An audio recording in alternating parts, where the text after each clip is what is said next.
Alors bonjour, le direct sera lancé dans quelques instants. Pour ceux qui ne sont pas connectés, prière de bien vouloir vous connecter dans 2 minutes exactement. Je lance le direct, n'est-ce pas, sur l'affaire Mendy.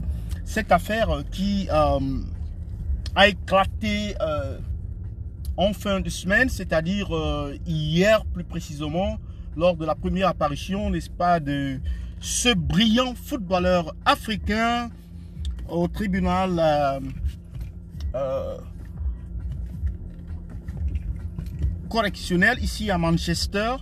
Le direct va commencer exactement à 8h GMT et c'est exactement dans 4 minutes. S'il vous plaît, soyez connectés, soyez connectés.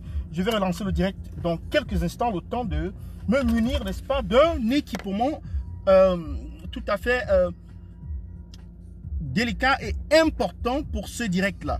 Je vais vous donner des détails inédits, je vais vous donner des informations sur l'affaire. Je vais vous donner, n'est-ce pas, le fond, n'est-ce pas, du problème tel qu'il a été exposé.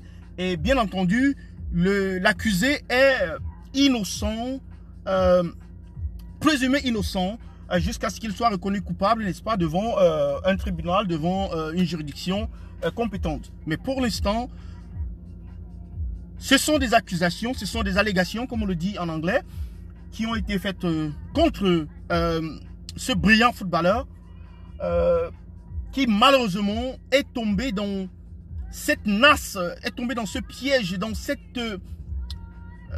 arnaque, je vais dire,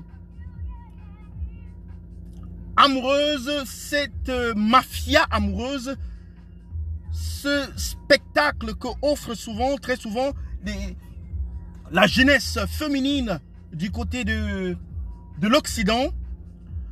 Les allégations peuvent être vraies, comme elles peuvent être erronées. On n'en sait pratiquement rien.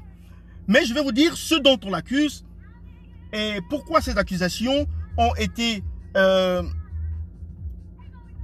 dévoilées aujourd'hui, mais également la raison pour laquelle il reste en prison et il pourrait rester en prison encore pour des mois, voire des années à venir. Donc le direct dans exactement 2 minutes. Soyez connectés à 8h temps universel. Je vais lancer le direct sur le banner de Yingui. À bientôt.